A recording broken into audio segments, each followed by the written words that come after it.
We'll do it from his office. And Good afternoon. This is the regular board meeting of the Board of Directors of the East Bay Regional Park District. Here on May 17, 2022, we're beginning at 1:03 p.m. Madam Clerk, would you call the roll of the board and also introduce staff that are present? Yes, President Coffey. Director Rosario. here. Director Lane. Here. Director Waspy. Here. Director Eccles. Here. Director Corbett. Present. And President Coffey. Present. General Manager Lansreth. Here. General Counsel Burgo. Here. AGM Cook. AGM Chief Chioboro. Present. AGM Kelchner. Present. AGM Johnson. AGM O'Connor. And Present. AGM CFO Ocker. Present. Thank you. Okay, well, Director Waspy, since you are in the boardroom with those flags draped behind you so elegantly, I would ask you to lead us in the Pledge of Allegiance. Thank you. I pledge allegiance to the flag of the United States of America and to the republic for which it stands, one nation, under God, indivisible, with liberty and justice for all.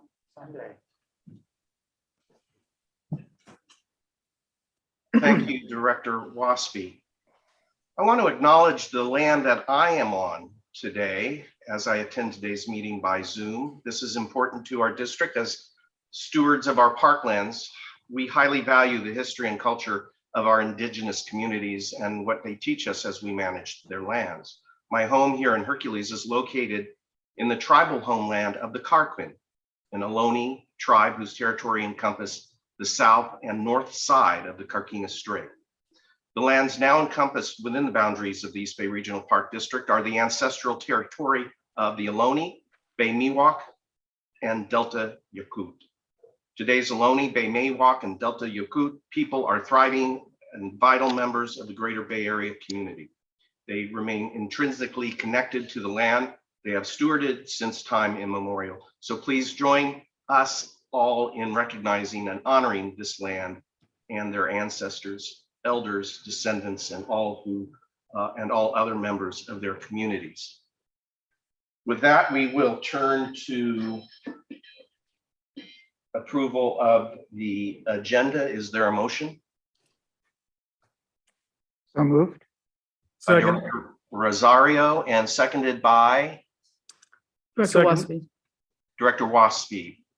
Madam Clerk, please call the roll. Yes, President Coffey. Director Rosario. Aye. Director Corbett. Aye. Director Eccles. Aye. Director Lane. Aye. Director Waspy. Aye. President Coffey. Aye. Thank you. Today's meeting is being held pursuant to the Brown Act as amended by AB 361. Board members and staff may participate via phone or video conferencing. Public comments may be submitted one of three ways, and Madam Clerk, if you would describe them. Yes, President Coffey. Comments can be submitted by sending an email to myself, ybarrial@ebparks.org, via voicemail at 510-544-2016, and leaving a message which is transcribed and given to the board members, or simply by joining the meeting via the Zoom link, which is listed on the agenda, which was posted on the district's website. Public comments will not be read at the meeting, but any written emails or transcribed voice messages will be included in the final board packet. All comments and letters received before the 3 p.m. deadline yesterday have been distributed to the board and will not be read at this meeting. Do any members have questions about the meeting procedures? Seeing none, we'll move then to the item on public comments not on the agenda. I understand we have one, Madam Clerk. Yes, we do, but I'm not seeing Liz Bittner. Let me do another check. I'm here. Oh, okay. Oh, there you go, Liz. Okay, you have 3 minutes. Okay, thank you very much. You're welcome. Hi, good afternoon. Good afternoon, President Coffey and board members. My name is Liz Bittner, and I'm one of the AFSCME 248 representatives on the Workforce Diversity Committee.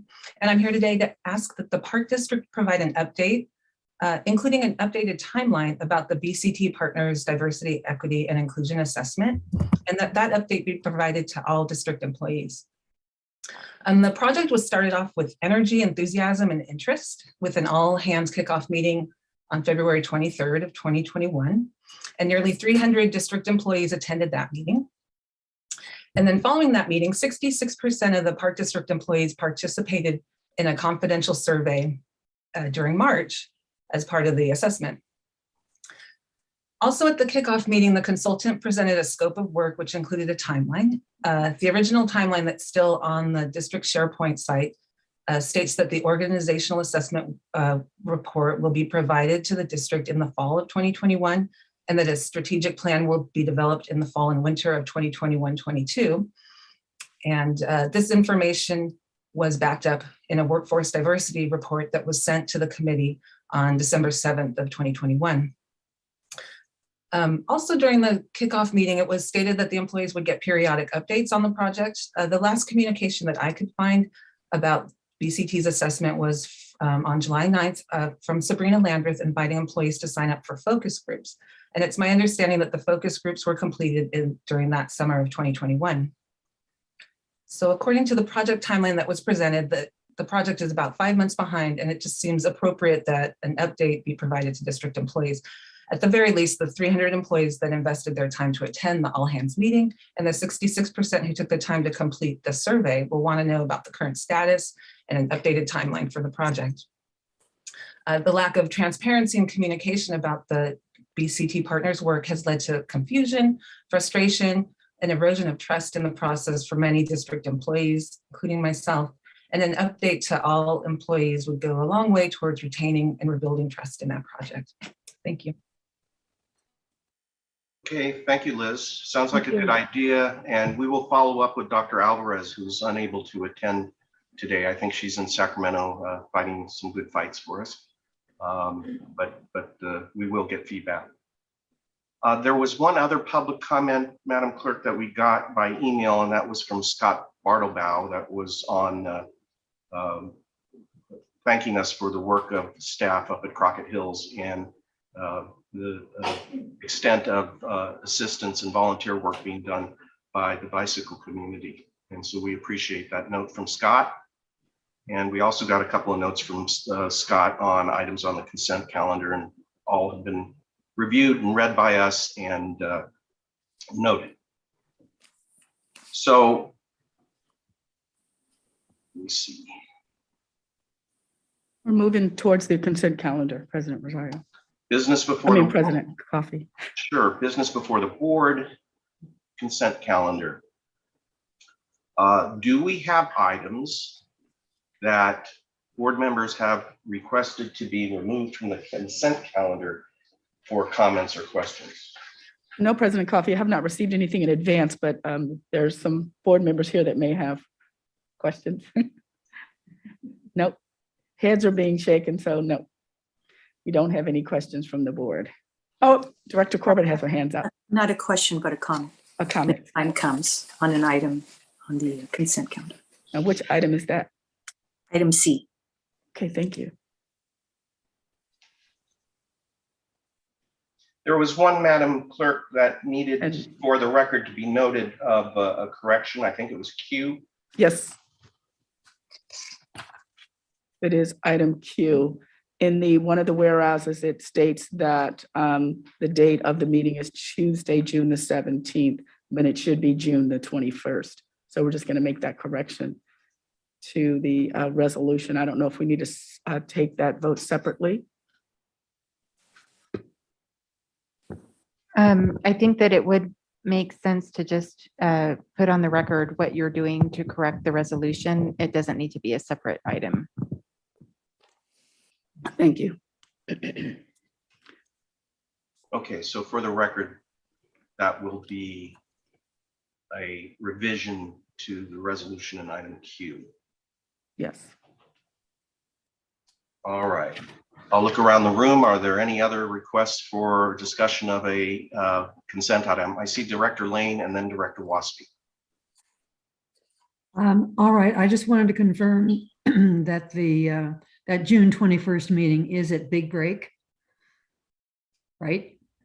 Well, the exec committee was told yesterday that, and there's some email exchange this morning by which the district has determined that because of the new surge in the Bay Area, that we would not be able to accommodate the meeting at Big Break, given the limited room there and the need for continued social distancing. So staff has recommended to the executive committee, and the executive committee basically was disappointed but understood that we couldn't do it this year. Of course, I'm really disappointed that we aren't going up there this year, but that was the recommendation from staff.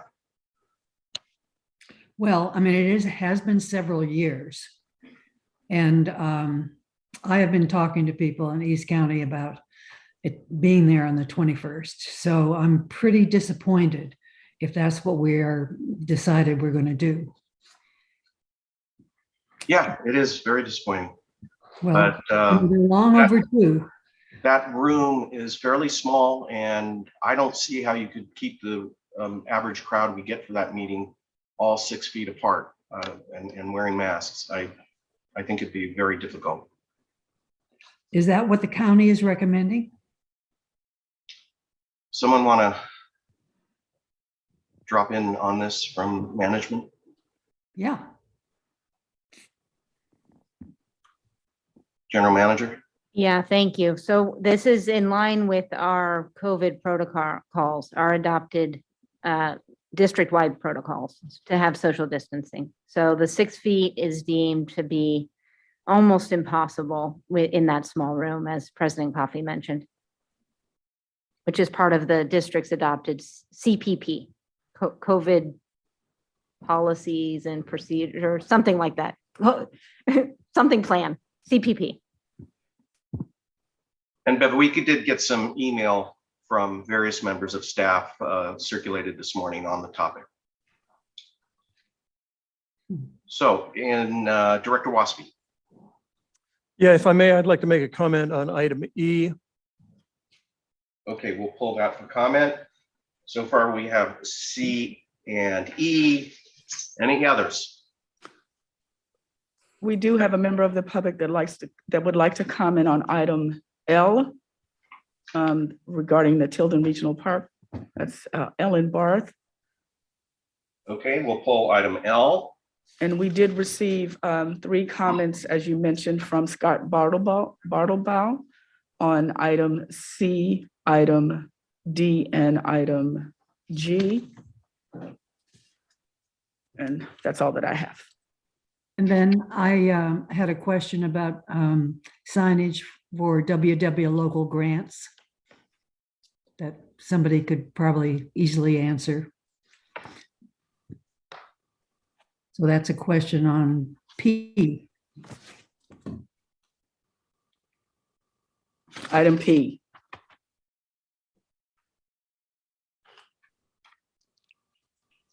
Hey, President Coffey, do you want to go in alpha order? The first person would be Director Corbett on item C. Yeah, so we'll go to C, E, L, P, and Q. If Scott is here, we can go to G. I didn't notice whether Scott was here. Yeah, he did not say that he was coming. I believe that's why he sent those, the 3 emails that you Okay, guys. well, if I Scott don't is see here, him. if Scott is here and wants to address a specific item, subject matter, the subject matter in his email, raise your hand and we'll find you. So item C. I don't see him. Director Corbett. Thank you very much. Of course, I support this measure, but just wanted to mention, I'm so very pleased to appoint Luana Espana as a new member to the Park Advisory Committee. She's, first of all, I want to thank her for putting in her time to help the PAC, and also know that she's someone who's quite interested in supporting the community. She's someone who likes to walk the trails and run the trails in the park. And so we certainly appreciate that as much. She has served in many different local community. It's you can see it in the agenda. Community has volunteered to work and support our community in many different ways.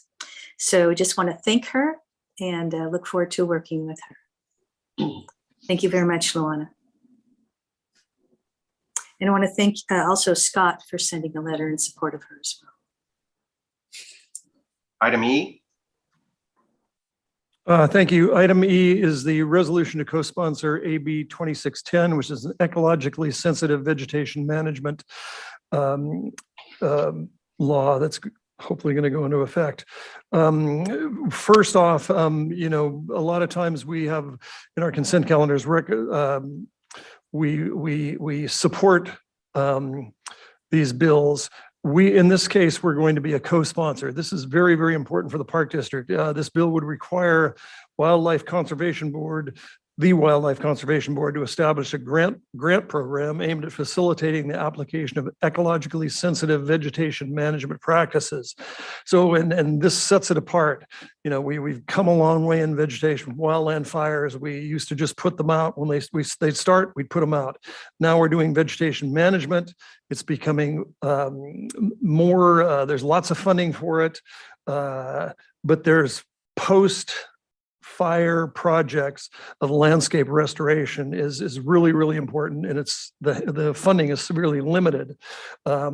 So this would be a great benefit to the Park District because we're already into it. We have our wildland management plan and resource management plan. So we include the resource management, meaning, you know, we're planning for fires, mitigating for them, they happen, but then we also, this bill would fund fixing it up correctly, having the right type of non-flammable tree cover, fire resistant plants, things like that. So this is a kind of a landmark for us. This will be a great legislation for us because we're already starting to do it. We'll be probably one of the gold standards of people looking at this program, but we'll also have great benefit from it. So I highly recommend I'm happy we're looking forward to co-sponsoring this. Thank you. Thank you, Director Wasby. Item L, we have a public comment.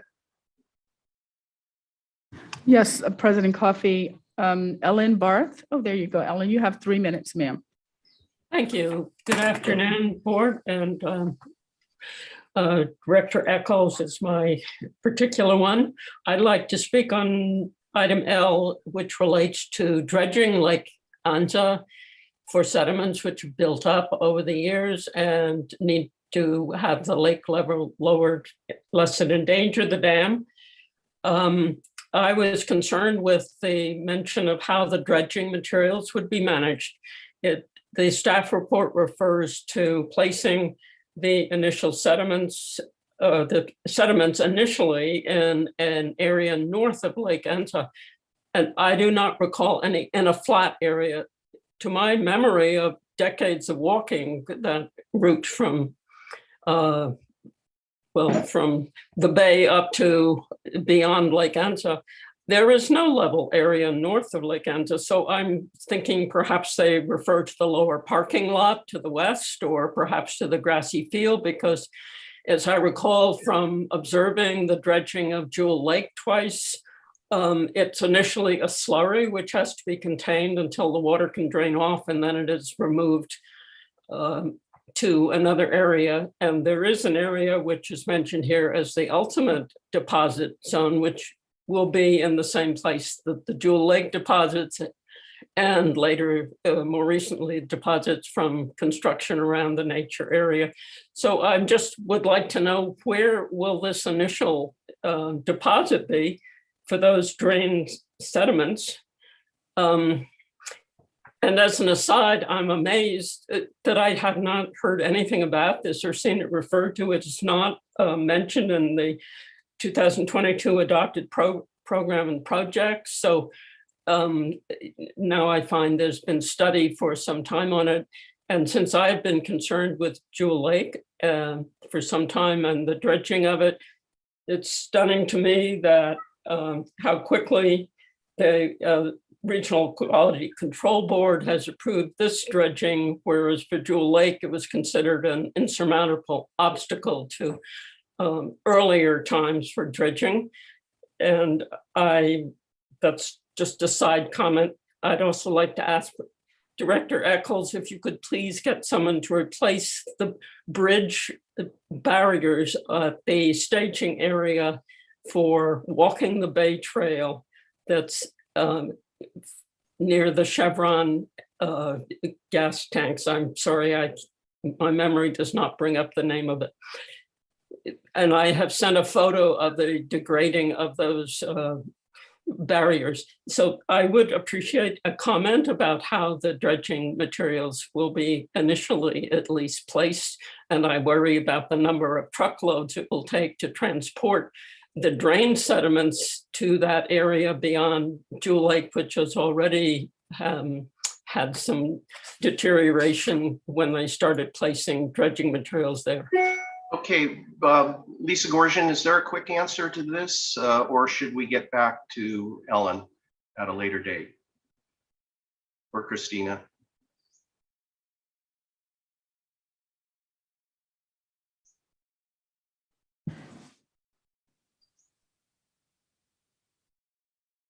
Good afternoon, Lisa Gorgian, Chief of Design and Construction. Thank you for the question. With regard to the location of the temporary location for the dredging, it is the project manager has been out on site with our stewardship staff and the park supervisor to identify the location. I'm not sure that me describing it here will be especially helpful, so we can follow up with a map to show you if that would be okay. Sure. That sounds good. Wonderful. And then just in response to the speediness of being able to advance this project, this has been an identified issue. The sediment, it's just around the valve. So it's really, we're just removing the sediment so that the valve can be turned. And it was identified as part of our regular on dam safety evaluation, and working with our stewardship team, we were able to, as you note, permit it quicker than we anticipated. And so that's why we're able to do this work during this regulatory work window, which is later on this summer, August through the end of October. So I hope this helps, and we can certainly follow up with you with more information about the location and answer any other questions you have. That's great. Thank you. Thank you, Ellen. I'm sorry. Thank you, Lisa. The amount of dredging would matter. There's very little information about the project, and pardon me for interrupting, but. Okay, Alan, make sure the clerk of the board has your emails and contact information. I have it, President Coffey. All right, then we're in good shape. Thank you, Lisa, and thank you, Ellen, for the input. Next item is item P, and I think Director Lane had a question. Yes. Could someone tell me how long we ask a local jurisdiction to put a sign in place to indicate that WW funds have helped pay for all or part of a project? Katie Hornbeck, Grants Manager. I'm actually going to see if Jeff Rasmussen can answer that question. I don't know off the top of my head, but I can get back to you, Director Lane, if Jeff doesn't know either. Yeah, he's coming in. Yes, Director Lane, Jeff Rasmussen, Assistant Finance Officer. I am looking at the Measure WW guidelines to find that answer. So we can get that answer for you after the meeting. Okay, because I noticed a sign that I always checked out was now missing. Yeah, we appreciate those signs at those sites. So thank you, Jeff and Katie. Thank you. Item Q. Yes, President Coffey, if I may ask Deborah Spaulding to come up and make the correction for the record for this resolution. Is the volume microphone? Good afternoon, Deborah Spalding, Assistant Finance Officer. I wanted to clarify and correct. So the correction we're making is on item Q. And it's at the top of the page. The date should be Tuesday, June 21st for the public hearing. It's on page 92. All Page right. 92.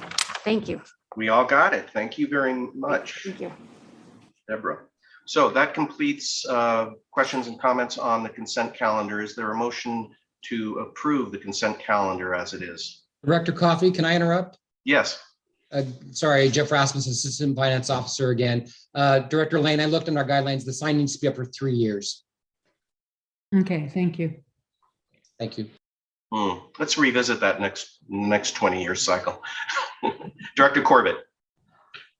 I would like to move the consent calendar, please, including item C.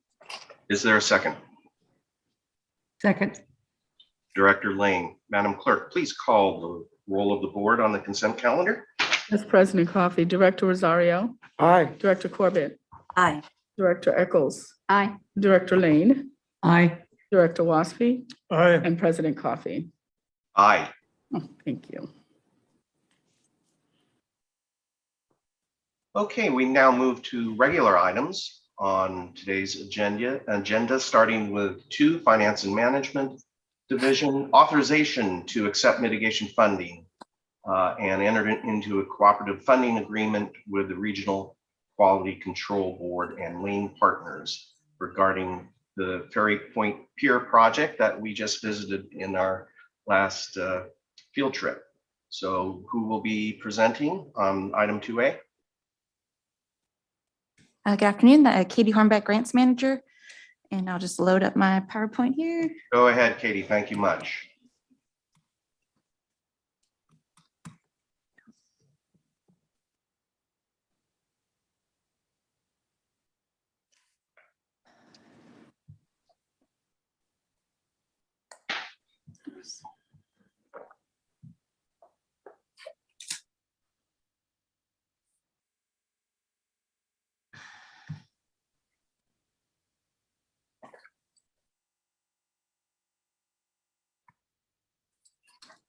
All right.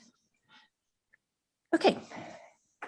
Good afternoon, President Coffey, Board of Directors, General Manager Landreth. My name is Katie Hornbeck, Grants Manager, and today I'm here to request authorization for acceptance of mitigation funding for the removal and restoration of Ferry Point Pier project at Miller Knox Regional Shoreline. So today's presentation, I'm going to give a brief overview of the project, our funding strategy, the proposed mitigation funding, which is the request today, and then our staff recommendation. So the project overview, so I understand most of the board was out there on site and got a good overview of the project, so I'll keep it brief here. But just there was an assessment done in 2021 that determined the Ferry Point Pier is on the verge of collapse and needs to be removed. Portions of the pier are already collapsing and falling into the bay. This project makes us eligible for receiving mitigation funding because it will be removing creosote piles and then thus improving bay water quality. And then in tandem with that, it would be improving potential for eelgrass beds because of the increased light and water circulation.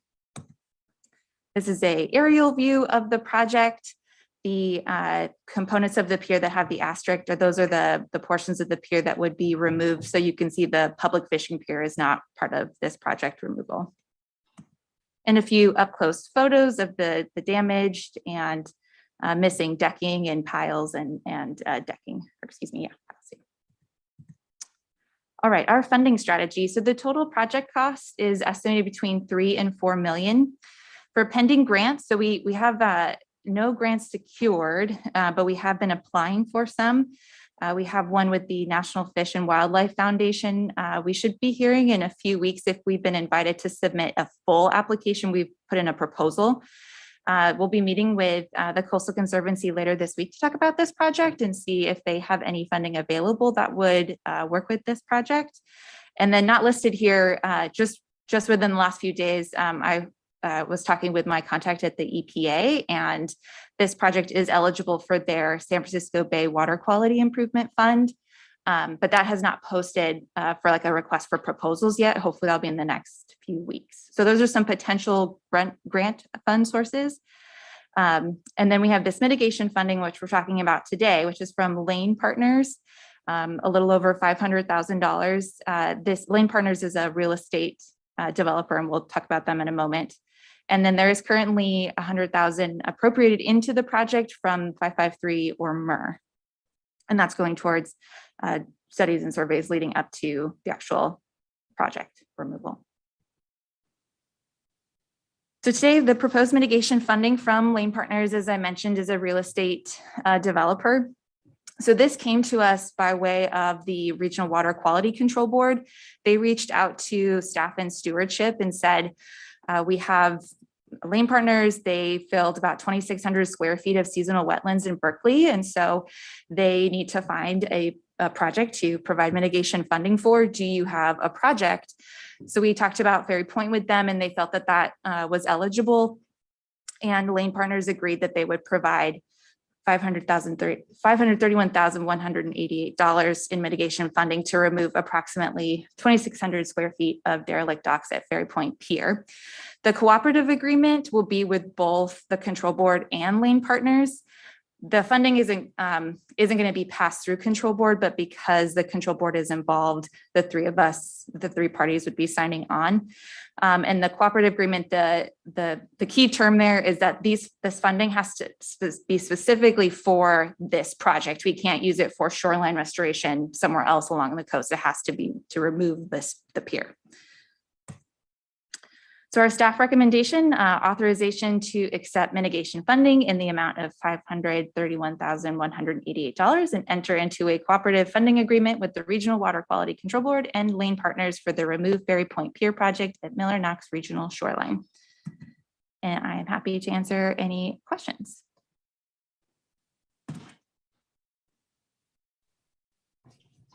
We can drop the slide so we can get a look at the Zoom room. Please raise your hand. Director Lane. Yeah, thank you. And thank you for the pictures. Oh, welcome. Certainly is clear which part of that facility.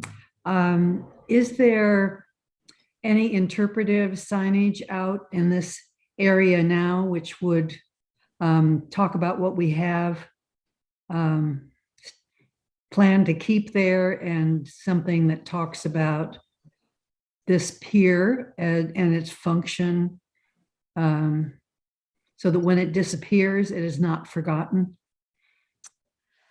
I have seen interpretive signage out there. I'm not sure what the plan is to update that as part of this project. And I'm not sure if anyone here can, in the Zoom room, or anyone is here. Jim's here. Okay, I'll go ahead and turn it over to AGM O'Connor.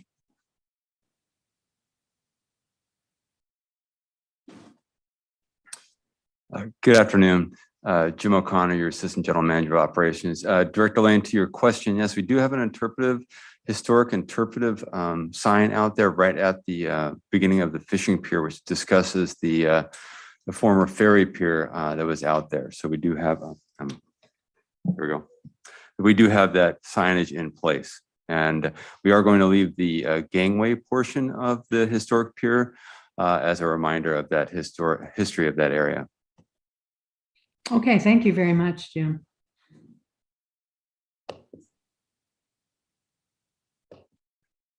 Director Eccles, I think you had a question. Not a question, but I wanted to thank Katie for the presentation. And also it was great to have the opportunity to see this on our site tour recently and really get a sense, not only from the pictures, but from actually being there in person, what exactly needed to be done and why. And I'm in full support of accepting this mitigation funding. Thanks. Any other board comments or questions? I don't see any hands raised. Director Eccles, do you want to make a motion to approve the resolution? I believe it's on page 130 of our board packet. Yes, thank you very much, Director Coffey, or President Coffey, I should say. I am happy to make the motion to approve the resolution to accept the mitigation funding in the amount of $531,188. Yeah. Is there a second? Director Rosario seconds. Madam Clerk, would you please call the roll on the resolution? Yes, President Coffey. Director Corbett, Aye. Director Eccles, Aye. Director Rosario, Aye. Director Lane, Aye. Director Waspy, Aye. President Coffey. Aye, Thank you. thank you. We move to item number 3A on the agenda, authorization award contract to the SCA in the amount of $125,000 for trail maintenance and fuels management projects. Are we going to have a presentation from Jim O'Connor or someone else on senior staff? Robert Kennedy? President Coffey, Jim O'Connor here, Assistant General Manager of Operations. Yes, myself and Robert Kennedy will be giving a presentation. We're just going to pull it up for everybody right now. All right, thank you very much.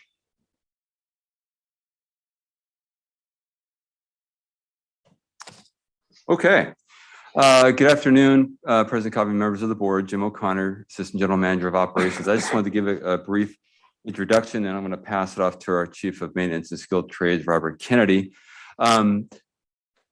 As all of you know, and you've heard me say many times, trails are the #1 recreational asset that district provides to our visiting public.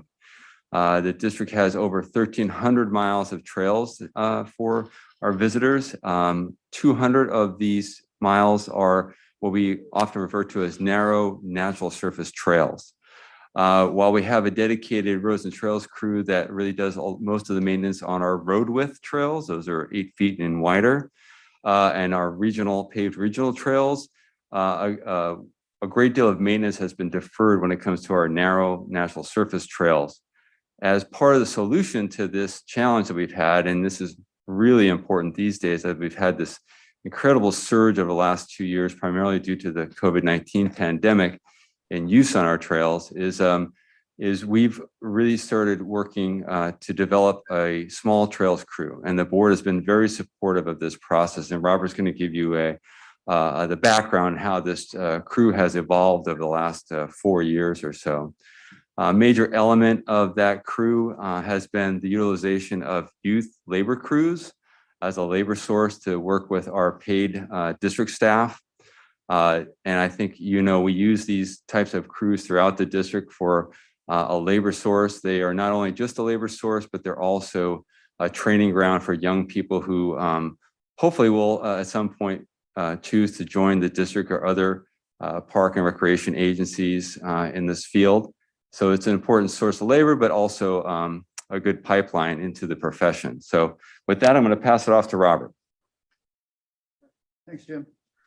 Good afternoon, Board of Directors, President Coffey, GM Lander, Robert Kennedy, Chief of Mast, and I'm here to give you a little background of the SCA crew and how it has evolved here with the district. So back in 2019, we started a program which utilized youth labor crews, and it was the SCA crew.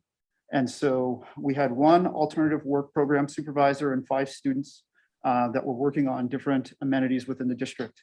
And that was anywhere between grooming trails, repairing staircases, as you can see here, clearing brush off of the pathways, and removing boulders that sometimes fall into our pathways.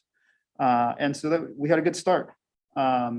We saw the prospects of how this program could evolve, what these students can help us with, and we wanted to keep it going. As you know, 2020 kind of put a kink into everything. And so we didn't have as great a turnout as we would have liked with the student conservation crew. But we still had a group of individuals that were ready to work. And as you can see from these pictures, they were helping us clear fire debris on the Ohlone Trail, felling trees, repairing fences, and putting in pathways, which essentially helps our patrons enjoy our facilities every day of the year. And during the pandemic, this is one of the highest assets that was utilized throughout that time span and are continuing to be utilized. And as we moved from 2020 into 2021, we were awarded funding from the board, thank you, for 2 SCA crews. But we ran into some opposition with the union, and we had agreed to have a pilot in-house team and we created the Small Trails Crew. And so we piloted it for 6 months. We had an acting park supervisor 1 and 3 park rangers. We had the alternative work program supervisor and the student conservation corps crew as well. And so this actually created a ground where we would see the skills and ability of our staff in conjunction with the SEA crew, because not only was it those full-time staff that was on the Small Trails crew, but it was also the combination of the student conservation group as well. And so again, we were just knocking out projects, utilizing equipment, the skills and abilities of our in-house staff, and teaching that next generation of potential park rangers that could be ushered into the parks. But we ran into some challenges. So not only were we having inconsistent student participants, but we didn't have a consistent schedule. And so it made it more cumbersome for our staff to be able to do that work, because now we're just relying upon possibly 1 to 2 different student conservation crew members, and then all of our staff in-house. And so we really were just relying on our staff internally to get a lot of this work done. And so as we move into 2022, there's going to be a little bit of a deviation from what was originally planned. We still have the internal staff. Thank you so much for the allotment of money during this previous budget cycle. We have the Small Trails Crew Supervisor, which is a new position. We have 2 park rangers, which is also 2 new positions. And then we transferred the Work Alternative Program Supervisor from the Delta unit in parks over to MAST. And then along with the SCA crew and potentially the East Bay Civic Corps, we're going to split that 10-month period down into 2 separate stints of 5 months. The SCA crew hasn't been able to consistently give us the time and the number of students that we need, so we're going to try a different approach. They have guaranteed that for the first 5 months of the summer season, they can have staff available, consistent scheduling, so that we can get things done. And then on the latter half of the year, during the colder, wetter months, we're going to be working with the East Bay Civic Corps so that we can continue on with our work and have another consistent group of folks that can do this labor-intensive work. So today I'm coming to you with a recommendation for the authorization to execute a contract with the Student Conservation Association for natural trails management in the amount of $125,000 district-wide.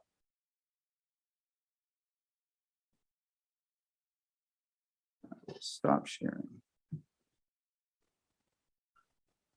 So members of the board, any questions or comments of Robert or Mr. O'Connor? Director Rosario. Yeah, thank you. Good presentation. I'm very happy to see the establishment of the pilot project and the full permanent crew. Regarding the SCA, do we don't have to pay for the positions if their students don't show up, do we? Is there allowances for that, or we're just giving them I don't know. I believe it's just a contract that goes for the full 10 months, regardless if we get students or not. Oh, okay. And then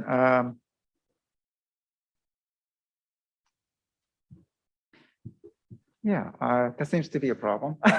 Yeah, Director Rosario, let me do a follow-up. I'll get back to you on that.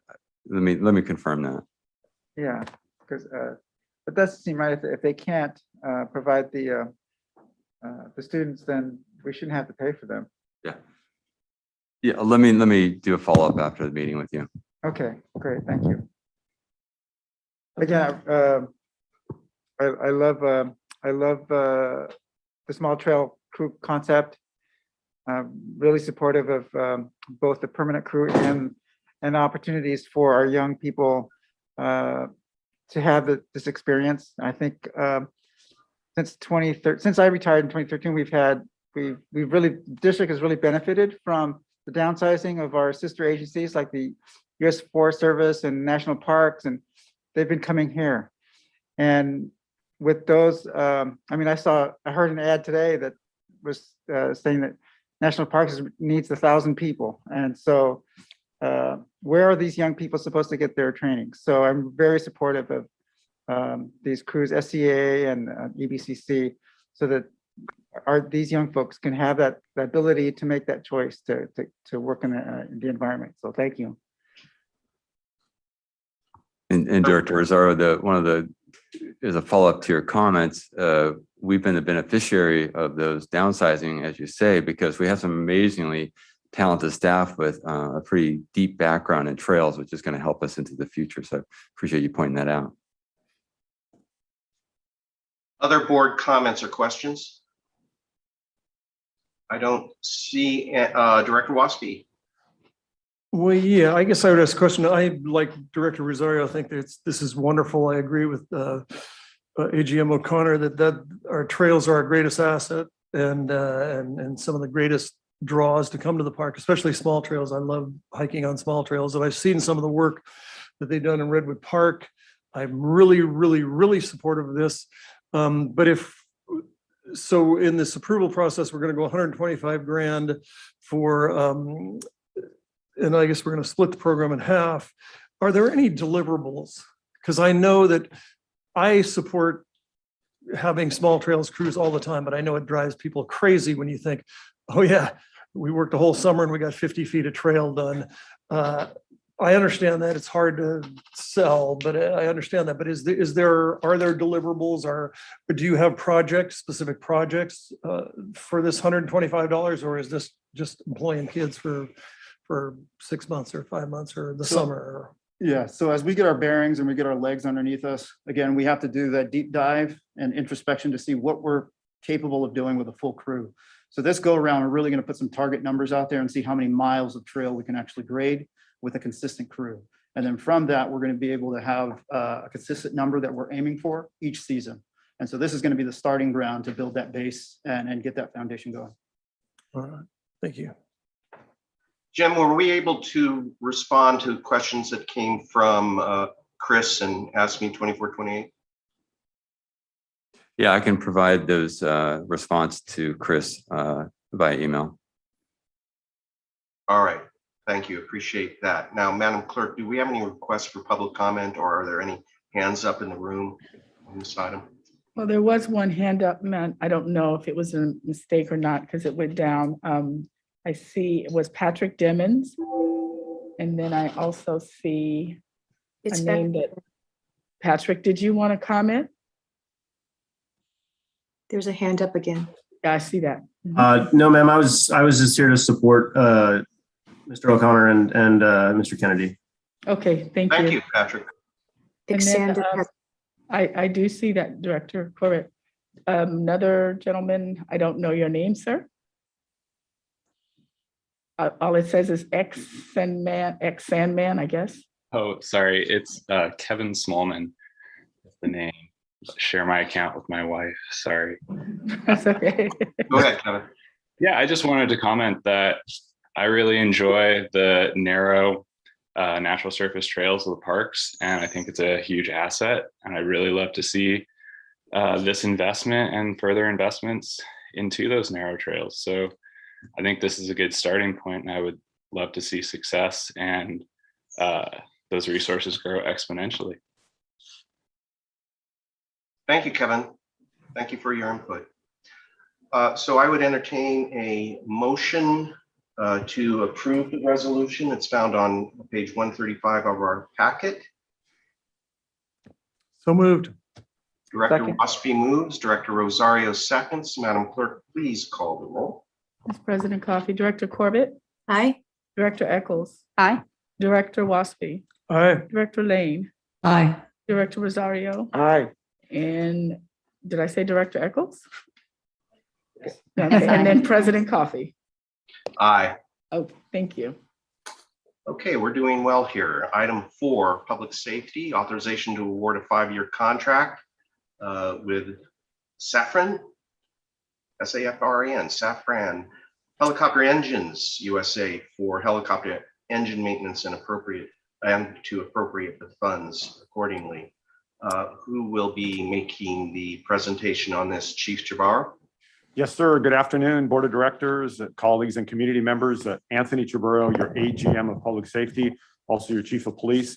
Today, Captain Lance Breed will be doing a brief presentation on this item.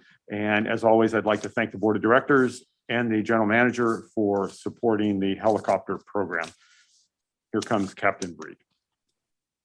Good afternoon, everyone. I'm going to share my screen, so bear with me.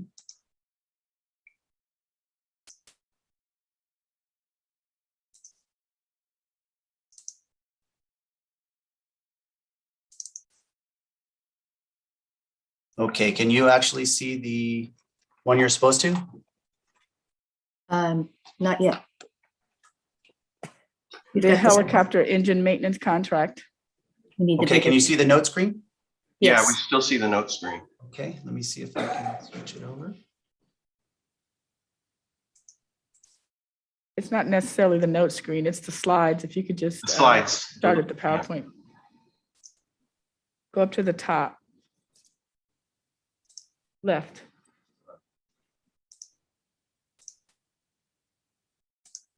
There we go. Oh, and we're gone. All right. We see you. Well, that's good. Let me see if I can get this to work. Bear with me here.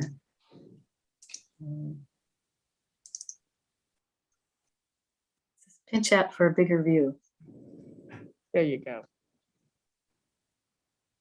Still showing the notes? Did you click on that, Lance? I see the cursor. Yeah, I clicked on it and then it goes to a different screen. So I'm trying to figure out, I got 3 screens open, so that's the problem. Oh, okay. Go to the bottom. Where's, I can't see also, these glasses. Is it that one right there? Yeah, that's that one right there. It's the same thing as that up there, but down here. Look in the bottom right, Lance, Okay, I'm at the bottom right. and then you'll see the same icon that was at the top. It's Okay. next to, it's the second icon from the left from the volume. I can't see your cursor anymore. Yeah, that's Well, if you can't do it, you could do it from just that, just go back and just do the presentation from, we can see it. We can just see the other slide. So just scroll through and just give us the presentation. There we go. Woo! Third time. All right. Teamwork. All right. Thank you. And that's a great picture. It is a great picture. And for those of you that don't know, that's our newest helicopter, Eagle 8, that we took delivery of last year. So good afternoon, Board of Directors, President Coffey, GM Landreth. I'm Lance Breed, Captain of Police here at the Park District. I'm going to do a brief presentation on our helicopter engine maintenance contract. We've currently been in contract with Safran Helicopters since 1987. They provided maintenance and logistical support services through their support by the hour agreements. Both Eagle 7 and Eagle 8's current contracts expired December 31st, 2021. So as I alluded to, we have 2 helicopters, both of which have one Safran engine. Those engine maintenances are required per manufacturer requirements and FAA requirements. Our engines are inspected and maintained at several periodic intervals at 30 hours, 100 hours, 165 hours. We do this to maintain and prolong engine life. At the end of the engine life, set at 3,500 hours, Eagle 7 for Eagle 7 and 5,000 hours for Eagle 8 will need to be overhauled and get new engines. With the Safran service by the hour, we pay for this overhaul as we go along, as set rates by hourly usage in today's dollars instead of big inflated costs years from now. So our agreement with Safran is that we fly and maintain the aircraft engines per standards and procedures with care. Also, Safran monitors and confirms at the end and covers the costs of all the overhauls, as well as normal wear and tear and unexpected malfunctions and failures along the way. So our expenses are set at today's uninflated dollars at adding no additional cost, which is a cost savings over time.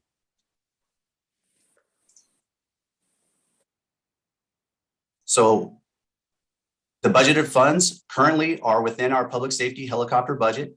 We're seeking a 5-year contract not to exceed $315,000 a year. Total contract amount over the 5 years would be $1.575 million. Any questions?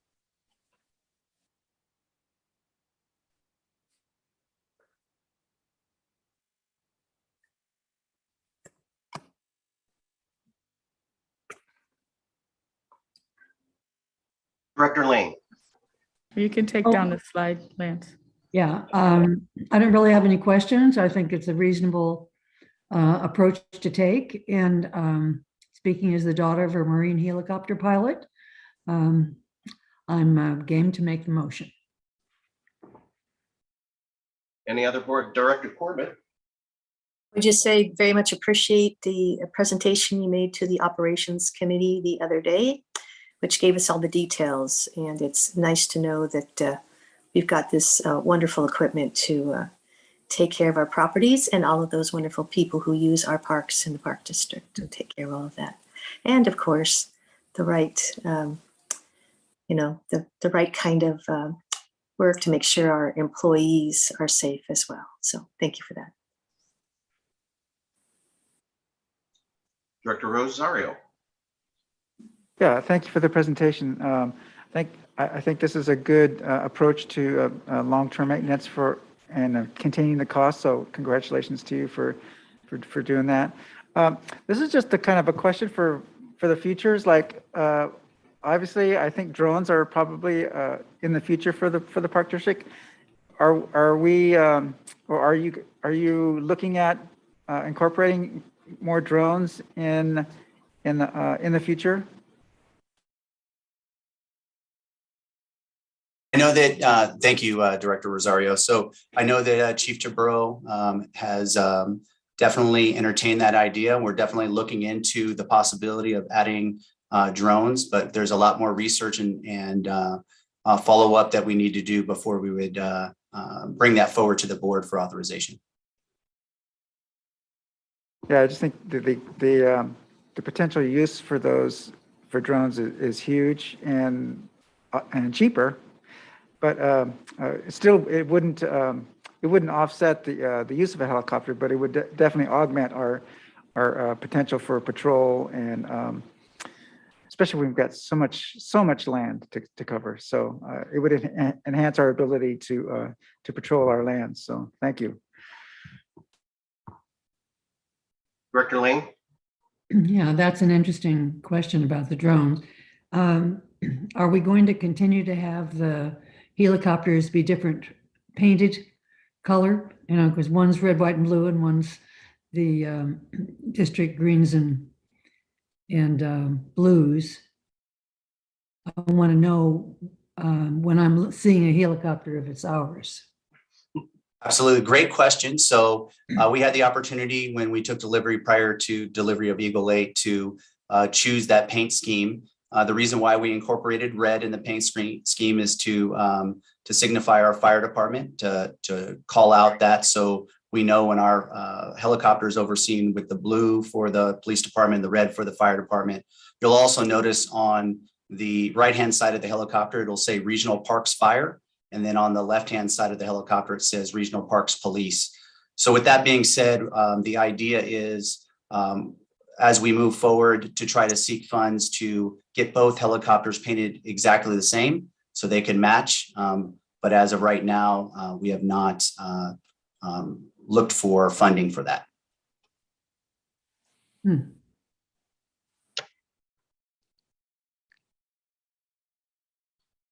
All right. Are we ready for a motion on the resolution? Page 138 of our board packet. So move. Director Lane, and a second.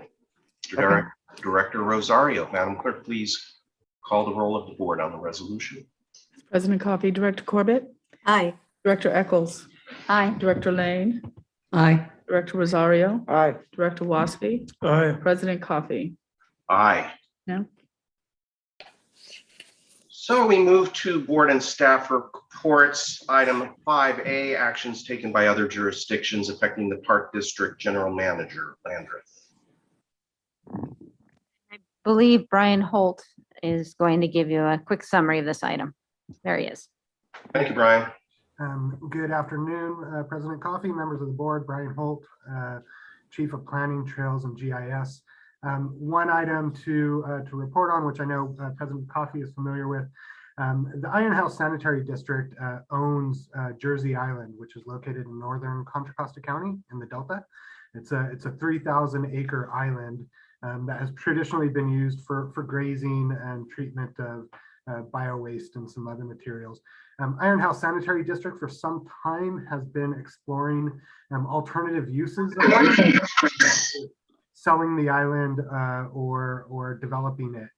There was recently an agreement that they had to explore a new use that included up to 450 single family homes, sports and recreation center, a wildlife and habitat refuge, public marina, and 125 room hotel. So a pretty big project proposal that raised some concerns, both of the park district and other stakeholder groups in the area.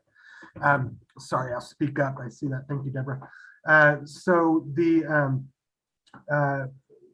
Park District had some concerns with that proposal, but we also recognized it's located outside the urban limit line, so we didn't necessarily think it had a lot of viability. So the Iron House Sanitary District recently voted not to pursue that project under Contra Costa County because of the concerns about the urban limit line, but instead voted to move forward with pursuing annexation into the city of Oakley. So that is a process all of itself. As this relates to the Park District, is we have an interest in 2009, we developed a feasibility study to develop some camping on the island and a perimeter trail around the island. So we continue to monitor this as they move forward to see if there's potentials for us to partner or ensure that any future plans don't impact our ability to provide some facilities on the island. And happy to answer any questions. Brian, how many acres is that island? The full island is 3,000 acres. 3,000, okay. Now, they weren't getting anywhere with pursuit of the project through Contra Costa County, and they met with other regulatory agencies, which I understand also had a lot of skepticism about it actually ever getting approved. I brought it to the attention of the Greenbelt Alliance and the Sierra Club. Both have now moved vigorously to oppose this development. How does incorporation in the city of Oakley help them? Does that get them inside the urban limit line if they're incorporated into Oakley? So if they were to get incorporated into Oakley, they would then have to have a vote of the city of Oakley to expand their urban limit line to include Jersey Island. So it's really a question of having a countywide vote to adopt a new countywide urban limit line, or just a citywide vote to amend the Oakley city limit line. So first, the city of Oakley would have to agree to annex the island, which I think there's probably a lot of things to consider for the city if they wanted to do that. And then next, they would have to go through and actually get support for a vote to extend the urban limit line to include the island within their boundaries. So both of those, like I say, would be pretty heavy lifts. In addition to our submitting to the Iron House Sanitary District a study of a campground and trail system on the island, we also put that proposal on Measure WW in 2008. So in terms of the approval and WW funding, it was a designated recipient of WW money if we were ever able to partner with the sanitary district to develop a campground out there. And as you all know, we've been speaking for many years of the need for family campgrounds in northern Contra Costa. And that's been an identified need and recognized need by the Park District for more than 20 years. So yeah, I think at some point as this moves along, we're going to have to be a little more vocal about our own belief that a family campground would be a better use than a wild animal park, 450 homes and a hotel on that island. And Brian and I have discussed that if they seek to monetize the island, which is clearly what the sanitary district wants to do, there are alternative uses. For instance, it is in the solar zone, the Contra Costa designated zone for development of solar arrays on an industrial scale. And that would actually work with our proposed campground and trails. Brian's given some preliminary thought to that. So I appreciate all that assistance with the issue that I've received from you, Brian. Thank you. Thank you. If there are any board comments or questions about the Jersey Island matter. All right, we will move to general manager's comments. And I believe, Sabrina, you're going to introduce Katie Hornbeck. I see Deborah Ocker standing up to come do a quick presentation or a quick introduction, and then we'll turn it over to Katie. Okay, terrific. Thank you. Good afternoon, Board of Directors. Deborah Ocker, Assistant General Manager of Finance and Management Services. And today we have our grants manager, Katie Hornbeck, who's going to give you an overview of our grants program, which is a very important component of our capital finance program.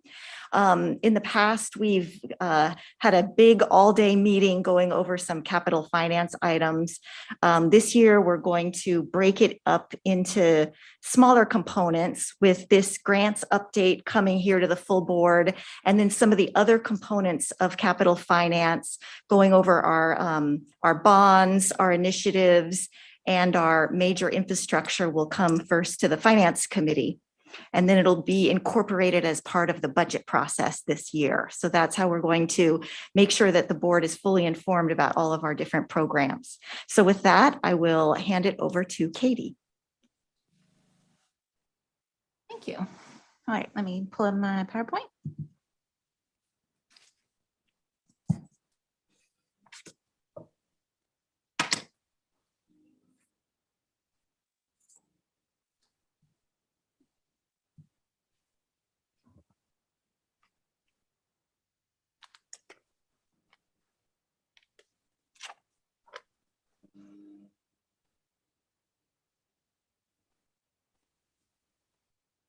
There we go. Okay. All right. Well, good afternoon. I'm back. Katie Hornbeck, Grants Manager, giving a grants program update. So today I'll be talking about, I'm going to give an overview of the grants process from when it starts to legislation to implementation, go over our department's workflow, all the things that we're managing and monitoring, talk about the California State Parks grant programs, move on to the San Francisco Bay Restoration Authority's Measure AA implementation, talk about fuels management, 2017 winter storms update, and then end with an update on our Measure WW local grant program. Here's a look at our grants process. So at the very beginning with legislation initiatives, so this is really where the general manager's office, our board of directors, government and legislative affairs staff are talking with our policymakers, community leaders, engaging with them to really create these sort of sources of money or initiatives like Prop 68 or cap and trade. Those assembly member asks, you're really sort of helping us make it rain, get that money for us. Once those pots of money are created, like Prop 68, I'll follow that example, it gets divvied out to different administrating agencies like Wildlife Conservation Board, Coastal Conservancy, CAL FIRE, FEMA, et cetera. Those agencies then turn around and create their different grant programs, and they'll start making rules or guidelines and say, here are the criteria for this program. These will be eligible projects, timeline, funding, what you can do, what you can't do. And then application and engagement, this is really where I come in my department, is putting in the application, speaking with the different departments and divisions about upcoming projects, what needs funding, what projects are ready, feasible, that are going to be competitive in these programs. And then we have finally our project implementation. So we like to say that we get paid for the projects we complete, not the grants we receive. So the Park District has a stellar history in being able to follow through and complete the projects that we get grant funding for. There's almost always a question on grant applications about what is your agency's capacity to manage grants, as well as having completed similar projects. And so we're always able to say, we can talk about the breadth and depth of our grant program, as well as say, we've completed all these other restoration projects, or we've built all these other trails, and can consistently show we are an excellent partner to fund. Grants department overview. So currently, as of today, we are monitoring or managing about 178 different project contracts totaling 174.1 million.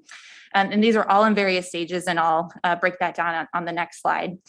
In 2021, the grant staff, and our grant staff consists of myself, an account technician, and an admin analyst too, invoiced, and the Park District received approximately 15.2 million in grant payments for over 80 grant project transactions.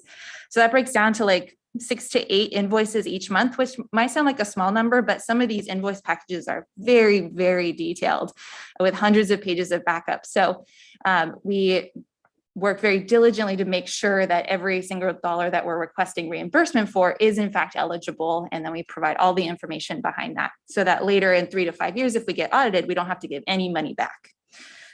And then on average, we're submitting about 30 grant applications each year over the last 5 years. It really depends on the season. Obviously, with the pandemic, there was a little bit of a dip, and now we're starting to see more applications coming about. And a lot of agencies have started to pivot towards requiring a pre-proposal. So a very like mini version application to see if it is, how eligible it is, or how competitive they think it is, if it's going to fit one of their programs before inviting for a full application. Grant funding sources. This is actually pulled straight from the project budget book. So this is capturing the last 5 years. And I just wanted to point out, so you can see most of the fund sources are coming from federal dollars and state dollars. So federal being our FEMA, EPA, and then state would be, state parks, CAL FIRE, Coastal Conservancy. So I'll start by talking about the pie chart on my right, the number of grants by department. I just wanted to show this to highlight that we really have grants everywhere across all the divisions, the majority of which, 41, that's in design or deco. And then the other, that number 34 is administration. What that means is it's basically capturing our 2017 winter storm projects, which Jeff Rasmussen is leading up. So we put it under admin. And then on the left-hand side, open and current grants. So this pie chart makes up that number 178 that I mentioned earlier of what we're monitoring and managing. And these really shift on any given month, depending on what projects are coming on and closing out. So I'll just kind of work my way around the wheel very briefly, starting with applied for 22. So these are applications that we put in and are waiting to hear back on, and those could be a mix of pre-proposals and the full application. Then we move towards pending. So these are sort of like placeholders. We know maybe a request for proposals will be coming out later this year. There could be a deadline, so we're holding that space, and we're starting to talk to staff about what's our funding strategy, how much do we want to ask for, what's our timeline, what could be our deliverables, and start having those conversations. Then we move into awarded 12. So those are applications that have been selected to be given money. This is where a lot of my work tends to ramp up, because this is where we say, here's what we promised to do for you. And the budget often changes between an application to a grant award, because anywhere from 6 months to a year might have passed between that time. So we really are drilling down to get to that executed agreement before we move into the active phase, which is the largest portion, 83. Most of these projects, ground is broken, under construction, we're invoicing on a usually quarterly basis. We're setting in our reports monthly, quarterly, annually, depending on the grant. And then closeout. So the project is done and we are putting a bow on everything. We're in final invoice, final report, usually doing a site walkthrough, taking pictures, and I'm just impressing everybody by how beautiful the project is and how thankful we are for their money. So, you know what, I'm gonna go back real quick. So of that 83 active, about 40% of that is coming from state grants or state dollars. So I was going to segue into the next slide to talk about our California State Park grant programs. There's a lot on here, so I'm only going to maybe highlight a few things, but on the left-hand side, we're talking about competitive grant programs. And these are over the last 5 years, we've been applying to all of them as they come up. Generally, we are pretty successful. A few times we have the no award, and then if it doesn't have anything listed next to it, it's because we just applied and are still hearing back. So example is this rec trails. In 2022, we put in an application for the Martinez Bay Trail. And then on this slide lists our non-competitive grant programs. So the Land and Water Conservation Fund, there's a competitive component and a non-competitive program or component, I guess. So what that means is different agencies will receive a chunk of money from LWCF. And if they are unable to spend it, or they have some left over, they will reach out to agencies like us and say, do you have a project? So at Del Val, the last couple of years, the Department of Water Resources has contacted and said, hey, we have X amount of dollars and it has varied year to year. Do you have a project that you could use some funding for? And if we do, then we say yes. And we do have to submit an application still, but it's basically guaranteed funds. We're not competing against anyone else. So the last few years, it's been Del Val, but this year, WCB, Wildlife Conservation Board, had funding. And so we put in for Keller Beach improvements. And then the last thing I'll touch on in this slide, just at the bottom, state budget acts. So this is really where, like I mentioned earlier, the general manager's office, the board of directors, Eric and Lisa in government affairs, they're talking with assembly members and policymakers, and we put in those requests. And as they get approved, they go through the state budget, and then an agency is selected to administer those funds to us. So listed most recently, we have the $5 million that went to Del Val for infrastructure improvements. That was that included the visitor center, and then 3.8 for McCosker Creek restoration. One that I left off here accidentally was we got $3.5 million for Eagle 8. And that came through Cal OES. All right, moving on to the Restoration Authority's Measure AA implementation. So since the beginning of this funding, we've submitted a total of 13 applications, and we've been awarded 4 grants, and I've listed those out for you here. It's been a combination of both funding the planning design phase and then the construction phase. In round one, this $450,000, this project, that when we completed, we were the first, if not one of the first construction projects to be completed with this funding. And this was during the pandemic. So I was out there for a virtual site visit closeout with, my camera walking around the site so they could see everything and taking lots of photos. And they were so excited to see this project come to fruition as really a successful marker of Measure AA. And then Coyote Hills, you can see we got some funding for planning design, and that's starting to wrap up. And then we had $3.5 million for the construction phase. And we're pretty hopeful that they will, when we're ready to submit an application for the construction phase of Hayward Marsh, that they'll fund that as well. That we know they're very excited about that project, and they did fund the planning and design phase. For round 5, we submitted 2 applications. Neither were selected to move forward. However, they did just announce yesterday that instead of doing a round 6 this year, they're going to go look at the applications that weren't selected in round 5 and see if they will fund any of those. So there's potential of that coming back to life. And then moving to fuels management. So the top of this chart is these line items are focused on grants geared towards fuels and vegetation management. And then at the bottom is the fine scale vegetation map or wildfire risk mapping project that you've been hearing more about. And I'll just highlight a few things on the slide. We still have our 2 FEMA grants, PDM06, HMGP, that we are spending down. That expires in 2025. Measure CC and our CAL FIRE grant listed there are match for those grants. We just submitted a couple applications to the Coastal Conservancy for their wildfire resilience program. And then Dina Robertson or I will probably be coming over the next few board meetings to be requesting a approval for accepting pass-through funds from neighboring agencies for her project, such as the East Bay Mud, from East Bay Mud. 2017 winter storms, approximately 10.3 million in damage. There are 58 projects at 29 different park sites. 43 projects have been completed, and it's anticipated that the rest of them will get done through next year, early into 2024. I mentioned earlier that Jeff Rasmussen is really sort of the lead on managing all of this, but it truly is an interdepartmental effort to get all of this done.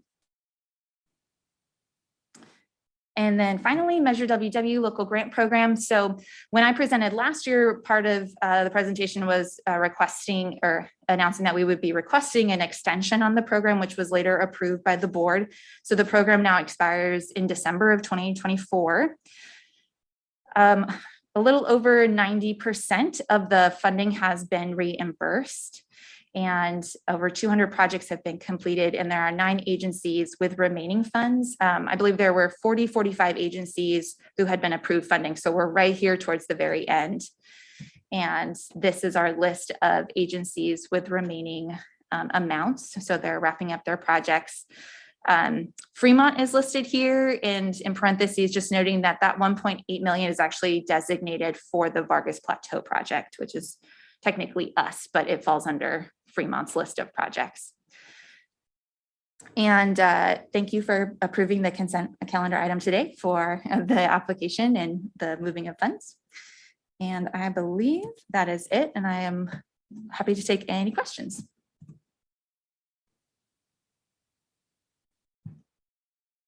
Okay, if we can bring the slide down and then look around the Zoom room. And colleagues, are there questions? Director Rosario.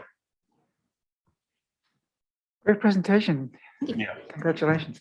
You've been busy. I noticed, whenever there's a no award, do we ever get feedback as to why our applications denied?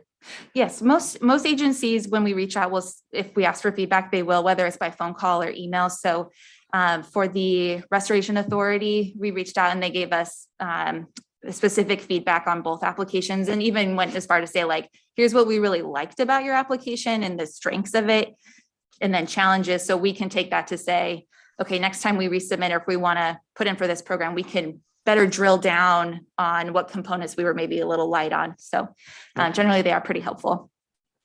Great. And then I noticed in the Land and Water Conservation Fund, the majority of the projects except for one were state parks. Do you think, is there a bias for Land and Water Conservation funds awarded from the state go to state parks? Are you talking about the Department of Water Resources funding Del Val? Or yeah, because under the heading of Land and Water Conservation Fund, Lake Del Valle had yes. the majority. So their funding has specifically go to Del Val as their. I don't know if this is the right way to describe it, but they sort of manage the park as well. So they want to fund projects there. Yeah. So for that one, there's not an option for us to say, oh well, what about Roberts or whatever.